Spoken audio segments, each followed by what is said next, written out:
Beef കറി ഉണ്ടാക്കുന്നതിനുള്ള സാധനങ്ങളാണ് എടുത്തു വെച്ചിരിക്കുന്നത്. പച്ചമുളക്, വെളുത്തുള്ളി, ഇഞ്ചി, സവാള, കുറച്ച് ചുവന്നുള്ളി, തേങ്ങ, കറിവേപ്പില. ഇത്രയും സാധനം നമുക്കൊന്ന് റെഡിയാക്കി എടുക്കാം. ബീഫ് കറി വെക്കുന്നതിന് നമ്മൾ 1 കിലോ മീറ്റാണ് എടുത്തിരിക്കുന്നത്. അപ്പോൾ കഴുകി വൃത്തിയാക്കിയ മീറ്റ് നമുക്കൊരു കുക്കറിനകത്തേക്ക് ഇട്ട് കൊടുക്കാം. ഇറച്ചിയൊക്കെ കുക്കറിനകത്തേക്ക് ഇട്ട് കൊടുത്തതിന് ശേഷം നമ്മൾ അരിഞ്ഞു വെച്ചിരിക്കുന്ന സാധനങ്ങൾ ഓരോന്ന് ഇതിനകത്തേക്ക് ഇട്ട് കൊടുക്കാം. ആദ്യമേ നമുക്ക് തേങ്ങാക്കൊത്ത് ഇട്ട് കൊടുക്കാം. ഞാനിവിടെ ഒരു അരമുറി തേങ്ങയുടെ കൊത്ത് എടുത്തിട്ടുണ്ട്. ഇനി ഇതിനകത്തേക്ക് ഇഞ്ചി, വെളുത്തുള്ളി, പച്ചമുളക്, കറിവേപ്പില, സവാള, ചെറിയ ഉള്ളി എന്നിവ ഇതിനകത്തേക്ക് ഇട്ട് കൊടുക്കാം.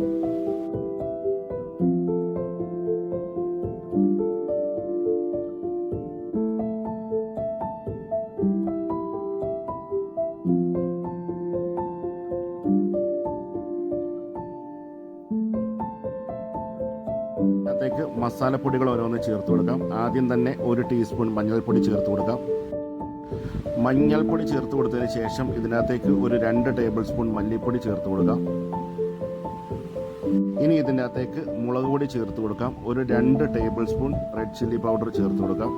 അതിനുശേഷം നമുക്ക് ഇതിനകത്തേക്ക് വറുത്ത് പൊടിച്ച കുരുമുളക് പൊടി ചേർത്ത് കൊടുക്കാം. അതൊരു 2 ടീസ്പൂൺ ഇതിനകത്തേക്ക് ചേർത്ത് കൊടുക്കുന്നുണ്ട്. ഇനി ഇതിൻ്റെ അകത്തേക്ക് ഈ ബീഫിന് ആവശ്യമായ ഉപ്പ് നമുക്ക് ചേർത്ത് കൊടുക്കാം. ഉപ്പൊക്കെ ചേർത്ത് കൊടുത്തതിന് ശേഷം ഇതിനകത്തേക്ക് വെളിച്ചെണ്ണ ഒഴിച്ചു കൊടുക്കാം. ഇനി നമുക്ക് ഇതെല്ലാം കൂടെ നന്നായിട്ടൊന്ന് മിക്സ് ചെയ്യാം. മിക്സ് ചെയ്ത് ഒരു അരമണിക്കൂർ വെച്ചതിന് ശേഷം നമുക്ക് ഇതിനകത്തേക്ക് കുറച്ച് വെള്ളം ഒഴിച്ചു കൊടുക്കാം. നമ്മൾ ബീഫ് കറിയാണ് ഉണ്ടാക്കുന്നത്, അതുകൊണ്ട് നമ്മൾ ഇതിനകത്തേക്ക് കുറച്ച് വെള്ളവും കൂടെ ഒഴിച്ചു കൊടുത്തിട്ടുണ്ട്. വെള്ളവും കൂടെ ഒഴിച്ചു കൊടുത്ത് നന്നായിട്ട് മിക്സ് ചെയ്തതിന് ശേഷം നമ്മുടെ കുക്കറിൽ ഇതൊന്ന് വേവിച്ചെടുക്കുക.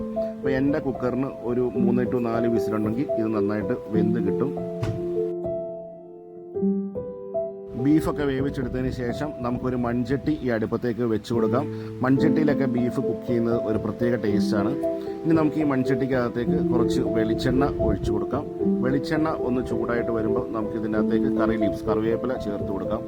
കറിവേപ്പില ഒന്ന് മൂത്ത് വന്നതിന് ശേഷം നമ്മൾ എടുത്തു വെച്ചിരിക്കുന്ന ചെറുള്ളിയും സവാളയും ഇതിനകത്തേക്ക് ചേർത്ത് കൊടുത്ത് നല്ലപോലെ ഒന്ന് വഴറ്റിയെടുക്കാം. ഉള്ളിയും സവാളയൊക്കെ നന്നായിട്ടൊന്ന് വഴന്ന് വന്നതിന് ശേഷം നമുക്കിതിനകത്തേക്ക് വറുത്ത് പൊടിച്ച പെരുംജീരകപ്പൊടി ചേർത്ത് കൊടുക്കാം. നമുക്കൊരു 1/2 ടീസ്പൂൺ പെരുംജീരകപ്പൊടി ചേർത്ത് കൊടുത്താൽ മതി. ഇനി നമുക്ക് ഇതിനകത്തേക്ക് നമ്മൾ വേവിച്ച് വെച്ചിരിക്കുന്ന ബീഫ് ചേർത്ത് കൊടുക്കാം. ഉള്ളി വഴറ്റിനകത്തേക്ക് നമ്മൾ ബീഫ് ചേർത്ത് കൊടുത്തിട്ടുണ്ട്. ചേർത്ത് കൊടുത്ത് നന്നായിട്ട് ഒന്ന് മിക്സ് ചെയ്യുക. മിക്സ് ചെയ്ത് ഒരു 10 മിനിറ്റ് ലോ ടു മീഡിയം ഫ്ലെയിമിലിട്ടൊന്ന് കുക്ക് ചെയ്യുക.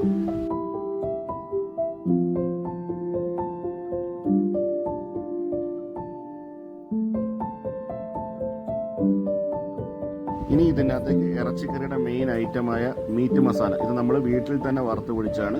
മീറ്റ് മസാല ഒരു 2 ടീസ്പൂൺ ഇതിനകത്തേക്ക് ചേർത്ത് കൊടുത്ത് നല്ലപോലെ ഒന്ന് ഇളക്കി യോജിപ്പിക്കാം. ഇളക്കി യോജിപ്പിച്ചിട്ട് ഒരു 5 to 10 മിനിറ്റ് ലോ ഫ്ലെയിമിലിട്ടൊന്ന് കുക്ക് ചെയ്യുക.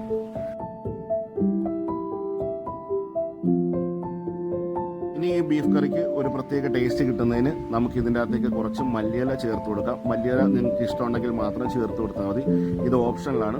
അപ്പോൾ ഞാനിവിടെ കുറച്ച് മല്ലിയിലയും കൂടെ ചേർത്ത് കൊടുത്ത് നന്നായിട്ടൊന്ന് മിക്സ് ചെയ്ത് ഒരു 2 മിനിറ്റും കൂടെ ഒന്ന് കുക്ക് ചെയ്യും. കുക്ക് ചെയ്തതിന് ശേഷം നമ്മൾ ഈ ഇറച്ചിക്കറി വാങ്ങി വെക്കും. അപ്പോൾ എല്ലാവർക്കും ഈ വീഡിയോ ഇഷ്ടമായി എന്ന് വിചാരിക്കുന്നു. ഇഷ്ടപ്പെട്ടെങ്കിൽ ലൈക്ക്, കമൻറ്റ്, ഷെയർ എന്നിവ ചെയ്യുക. ഞങ്ങളുടെ ചാനൽ ഇതുവരെ സബ്സ്ക്രൈബ് ചെയ്യാത്തവർ സബ്സ്ക്രൈബ് ചെയ്യുക. എല്ലാവർക്കും നന്ദി, നമസ്കാരം. ഇനി മറ്റൊരു വീഡിയോയുമായി നമുക്ക് കണ്ടുമുട്ടാം.